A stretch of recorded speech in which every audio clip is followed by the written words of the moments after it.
Dylan from Toronto, Canada. Gunther's reign of 666 days as Intercontinental Champion is the greatest in the history of that title.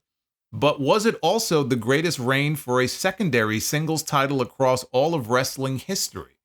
And if not, then whose secondary championship title reign is indeed the greatest of all time? I think you may be right. I think so. I can't vote against Gunther as the GOAT when it comes to the secondary runs. I gave this some thought. I've had my fair share of favorite secondary champions, but a lot of them had short runs, and maybe the run wasn't even all that spectacular, but I just really loved them as the Intercontinental Champion or something. Yeah, I can come up with plenty of guys like that. But I was thinking, who, as far as a run, who had the stronger overall run? And I think Gunther, if he's not number one, he's definitely in the conversation. Now, there are a few other contenders. I want to spit them out at you. I think that, I won't even say honorable mention. Some people may put these number one. John Cena with the United States title in 2015 elevated that title to heights that it had never seen before, at least in WWE. I don't want to say all of, the NWA and WCW, but in WWE, that title never meant more than it did when Cena won it and was defending it weekly on TV. Shinsuke Nakamura. He had a great run as the IWGP Intercontinental Champion. He even headlined a Wrestle Kingdom as the champion against Tanahashi. And that was a big deal. The fans actually voted the IWGP title match out of the main event in favor of the IC. And I would also throw out Rob Van Dam. Rob Van Dam held the ECW television title for 700 days, okay? Even longer than Gunther held the IC title.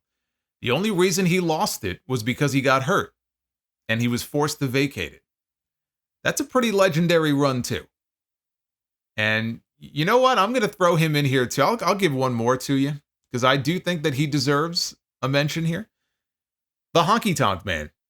The man who Gunther just replaced as the longest reigning Intercontinental Champion of all time. I'm going to put Honky Tonk's IC title run up there on the list in consideration too. He held that record for 36 years until Gunther broke it, but he knew how to draw heat, right? The man was a heat magnet back then. That's why they kept the title on him for so long. And they were able to headline live events with him on top in the main event, defending the Intercontinental title. The first show I ever attended had him defending the title in the main event at Madison Square Garden against Randy Savage.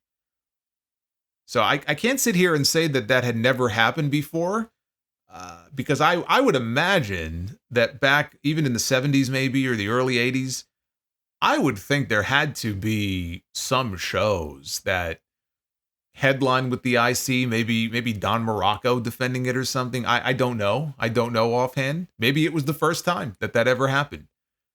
Where you had a secondary champion like that consistently defending on the live events, and he sold tickets. Business wise, he was good for business during that run. So I don't think you can leave him off the list. I think he deserves to be on there too.